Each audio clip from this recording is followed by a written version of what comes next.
Ladies and gentlemen, it is my hope and prayer that this video is going to find you in good health. And if you haven't subscribed, consider subscribing. The ruins of Gedi are a historical and archaeological site near the Indian Ocean coast of eastern Kenya. The site is adjacent to the town of Gedi, also known as Gedi, in the Kilifi district and within the Arabuko-Sokoke Forest. Gedi is one of many medieval Swahili coastal settlements that stretch from Mogadishu, Somalia to the Zambezi River in Mozambique. There are 116 known Swahili sites stretching from southern Somalia to Vumbuku at the Kenya-Tanzania border. Since the rediscovery of the Gedi ruins by colonialists in the 1920s, Gedi has been one of the most intensely excavated and studied of those sites, along with Shanga, Manda, Ungwana, Kilwa, and the Comoros. The site of Gedi includes a walled town and its outlying area. All of the standing buildings at Gedi, which include mosques, a palace, and numerous houses, are made from stone, are one-story, and are distributed unevenly in the town. There are also large open areas in the settlement which contained earth and thatch houses. Stone pillar tombs are a distinctive type of Swahili coast architecture found at Gedi as well.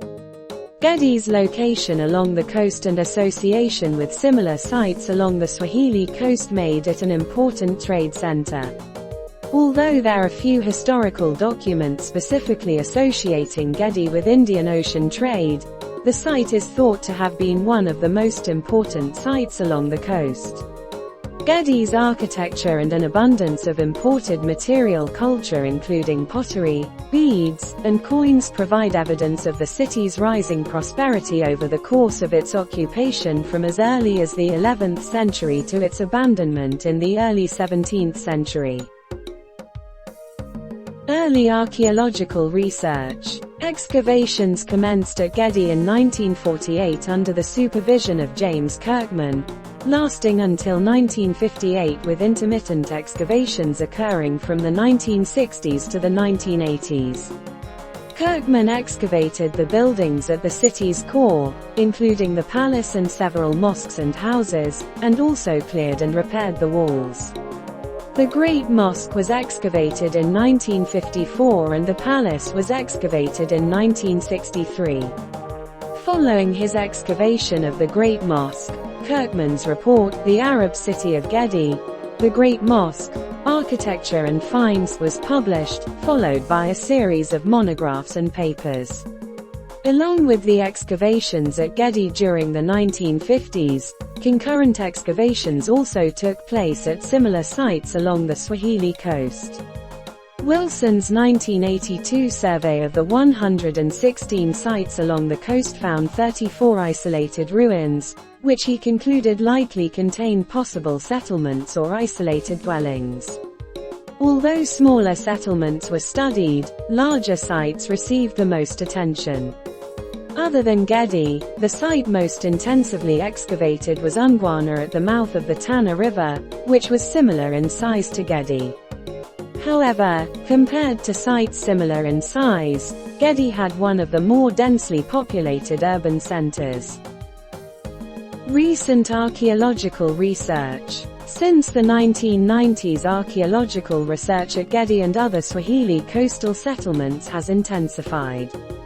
From the 1980s, archaeological research increasingly began to focus more on the relationships between the coastal communities and the interior, challenging the original notion that the development of the Swahili coast was driven by foreign influence through Indian Ocean trade or by Arab colonists. 16. Another important development in the study of Swahili coastal sites is the increased attention given to remains of structures that were not built of stone.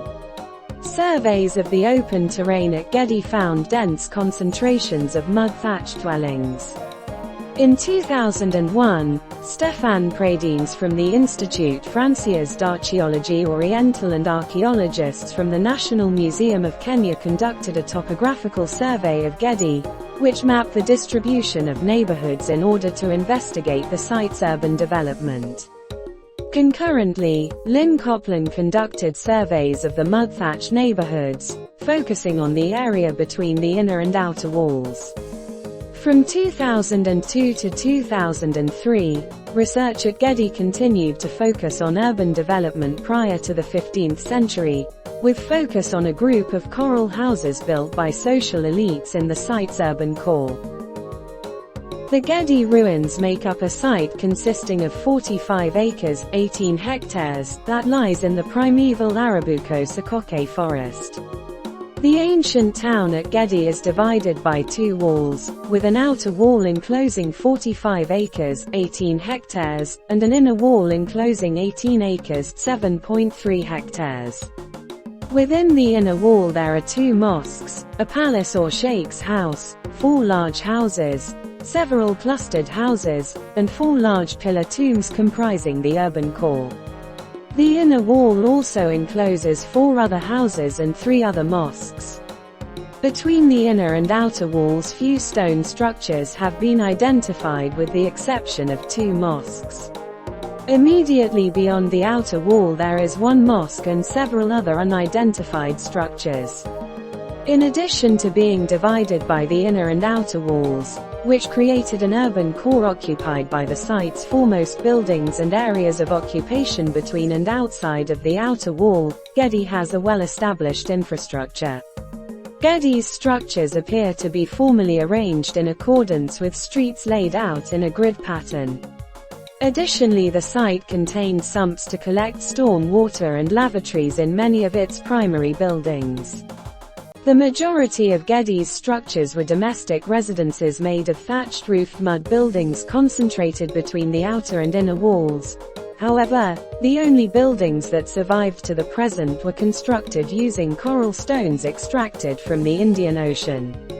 Although several of the buildings predate the 14th century, coral became a more common construction material for important structures and elite residences during that time period. All of the buildings at Gedi are single-story structures. The walls and other coral structures were constructed in a similar manner using lime mortar, with most foundations no greater than 1 foot in depth and filled with stones. Where foundations were used, they tended to be no wider than the wall they supported. There are several examples of non-utilitarian design elements. Doorways for the buildings consist of square-framed pointed archways, with tombs and mosques containing spandrels and architraves that have been carved or inlaid with porcelain. History of discovery and excavation. Although Gedi remained unknown to most of British East Africa's colonists until the 1920s, the site was known by the local Mijikenda peoples.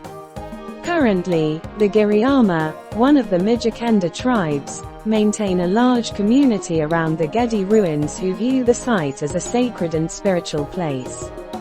Despite changes in their belief system and the prominence of Islam in the region, evil and ancestral spirits are thought by many to reside at Gedi. According to local tradition, the ruins are protected by the spirits of its priests. These old ones are said to curse anyone who harms the site. The Gedi ruins were first discovered by colonialists in 1884 after a British resident of Zanzibar, Sir John Kirk, visited the site. However, the ruins remained obscured until their subsequent rediscovery in the 1920s, when the site began to gain attention from the British East African government. Initial excavations at Gedi began in the late 1940s, and the site today remains one of the most intensely studied Swahili coast settlements. The significance of the ruins has been largely used to assess the site's role within the region in association with other sites to provide insight into the development of Swahili culture, the organization of Indian Ocean trade, the introduction and spread of Islam, and the political and economic ties between Swahili communities through the cultural remains and their spatial relationships. Walls. The inner and outer walls were constructed similarly, with the outer wall measuring 9 feet high and 18 inches thick, which was also coated in plaster. The outer wall is believed to have been constructed during the 15th century. The construction of the inner wall has been attributed to the Portuguese presence along the coast in the 16th century, whilst the presence of gun ports has been used to infer that the walls were not constructed earlier. However, the practicality of the walls as defensive fortification is unclear, since according to Kirkman the walls and gates surrounding the town have no significant strength, which seems to conform to a proposal that the walls and the layout of buildings were used to maintain social barriers. Although the inner wall has a more obvious defensive function, and despite the absence of gun ports and the questionable strength of the outer wall, it has nonetheless been credited as being a fortification. Mosques. The mosques at Gedi contained wells and washing facilities, which would have been used for cleansing prior to worship. However, they were not constructed with minarets used for the call to prayer, which was more characteristic in other regions. Gedi's mosques were typically laid out with anterooms flanking the central room, which had a roof supported by wood beams resting on square stone pillars. The aisles created by the pillars obstructed the view of the mihrab, which were situated on the north walls in the direction of Mecca. At Gedi, two of the mosques have been dubbed Great Mosques. The mosque traditionally known as the Great Mosque is a rectangular building located within the inner wall, which was built during the 15th century. The Great Mosque has 3 entrances and 3 rows of pillars in the central room supporting the roof. Above one of the entrances is a relief of a spear point flanked by a shield on its spandrel, while on the east entrance the architrave is engraved with a herringbone pattern. The structure also has one of the deepest foundations, with its 21-inch wide walls extending 4 feet into the subsoil. The second Great Mosque resided in an older portion of the city, which was inhabited from the 11th century and located to the north of the walled city. The structure that is standing was constructed in the 14th century on top of 2 earlier mosques from the 12th and 13th centuries. The mosque measures 26 meters (85 feet) in length along its north SU. Houses. The surviving residential buildings at Gedi are all located within the inner wall and are representative of the living conditions of the elite members of Gedi society, since the majority of the population lived in the mud-thatched dwellings outside the city's core. The 4 largest houses include the house on the wall, the house on the west wall, the house of the Dao, and the large house. A cluster of smaller houses adjacent to the palace or Sheikh's residence includes the house of the Chinese cash, the house of the porcelain bowl, the house of the cistern, the house of the 2 rooms, the house of the paneled walls, the house of the scissors, the house of the Venetian bead, the house of the sunken court, the house of the cowries, the house of the iron lamp, the house of the iron box, and the house of the well.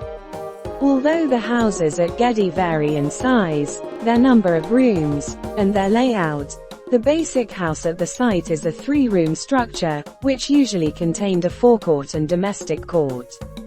With the 3-room layout, there was usually a long main room with 2 storage and sleeping quarters towards the back of the house.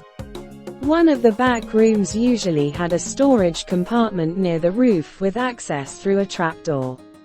Latrines, usually located toward the back of the main room, were also present in many of the houses, while wells were present in the courtyards of some of the houses. One of the oldest stone houses dates to the 14th century and has a long narrow sunken court, which contrasts the wider and deeper courts found in houses constructed during the 15th century. The entrances of houses have a greater deal of variability in the configuration of their passageways, since many of the houses were highly concentrated and laid out to maximize the use of available space.